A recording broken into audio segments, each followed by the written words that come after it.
નમસ્કાર, આજના ITI learning પ્રોગ્રામમાં હું PP Chaudhary, supervisor instructor ITI Dhanera, આપ સૌનું હાર્દિક સ્વાગત કરું છું.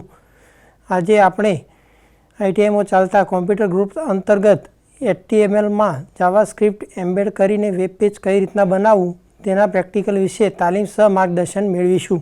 જાવાસ્ક્રિપ્ટની અંદર લખાણને જોડવા માટે પ્લસ ચિહ્નનો ઉપયોગ થાય છે.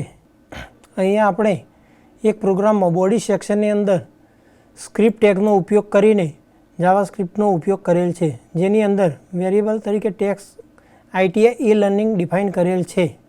હવે અહીંયા ઓરિજિનલ સ્ટ્રિંગ પ્લસ ટીએક્સટી એટલે કે આઈટીઆઈ લર્નિંગ છે, જેને જુદી જુદી રીતના આઉટપુટ મેળવવા માટે એટલે કે big, small, bold, italic, strike, front colour કે કોઈ લિંક સ્વરૂપે રજૂ કરવા માટે કઈ રીતના રજૂ કરી શકાય તે માટે આ રીતના સિન્ટેક્સ લખવામાં આવે છે, જેની અંદર ડોક્યુમેન્ટ ડોટ રાઇટ કૌંસની અંદર ડબલ ઇન્વર્ટેડ કોમામાં આ સ્ટ્રિંગને બોલ્ડ કરવા માટે પ્લસ ટીએક્સટી ડોટ બિગનો ઉપયોગ થાય છે, જ્યારે આ સ્ટ્રિંગને સ્મોલમાં લખવા માટે પ્લસ ટીએક્સટી ડોટ સ્મોલનો ઉપયોગ થાય છે.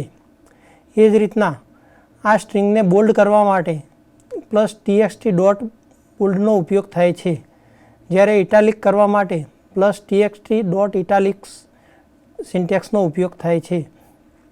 એ જ રીતે એને સ્ટ્રાઇકની ઇફેક્ટ આપવા માટે પ્લસ ટીએક્સટી ડોટ સ્ટ્રાઇકનો ઉપયોગ થાય છે.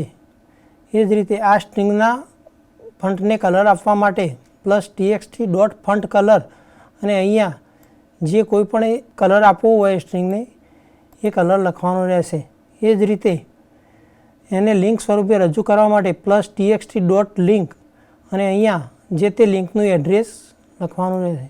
તો આ પ્રોગ્રામને રન કરતો આપણને આ પ્રકારનું અહીંયા આઉટપુટ જોવા મળશે, જેની અંદર આપ જોઈ શકો છો કે આપણી ઓરિજિનલ સ્ટ્રિંગ આઈટીઆઈ લર્નિંગ છે, જેને જુદી જુદી ઇફેક્ટ આપીને આ રીતના રજૂ કરેલ છે.